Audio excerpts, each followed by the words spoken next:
আমাৰ বৰধানৰ কঠীয়া আজি এসপ্তাহ হৈ গ'ল। জানুৱাৰীৰ 28 তাৰিখে ৰোৱা হৈছিলে। জানুৱাৰী 28, 29, 30 তিনিদিন ৰোৱা হৈছে এইখিনি কঠীয়া। 3 দিনত 4 বিঘা ৰোৱা হ'ল। আৰু আমাৰ কঠীয়া পেলাইছিলোঁ ডিচেম্বৰৰ 21 তাৰিখে আৰু আকৌ আমি কঠীয়া উঠাইছোঁ জানুৱাৰীৰ 26, 27, 25, 26, 27 তাৰিখে আমি 3 দিন কঠীয়া উঠালোঁ। তাৰপিছত 3 দিন আৰু ৰুইছে। ৰুওঁতেও ঢেৰ মানুহ লাগে, আকৌ উঠাওঁতেও ঢেৰ মানুহ লাগে। বৰধানৰ কঠীয়া এডাল এডাল উঠাব লাগে। এতিয়া এসপ্তাহ হৈ গ'ল বাৰু। কঠীয়া এমাহত উঠাব লাগে।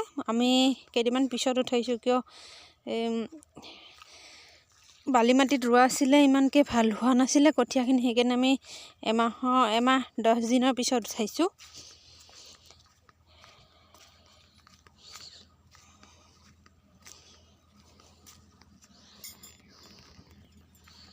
এতিয়া মই পথাৰত আহিছোঁ।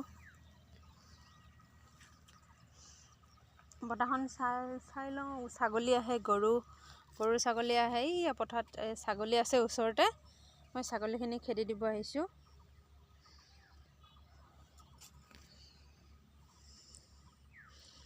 ওচৰত ছাগলী আছে, ছাগলীখিনি মই দূৰত খেদি দিওঁ, ওচৰত আহি যাব পাৰে।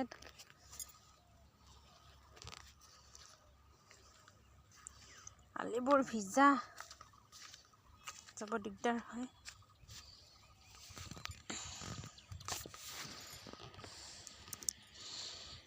আৰু মই সম্পূৰ্ণ ভিডিঅ'টো পকা ধানলৈকে কেনেকুৱা হয়, কিমান দিনত হয় দেখুৱাই থাকিম বাৰু।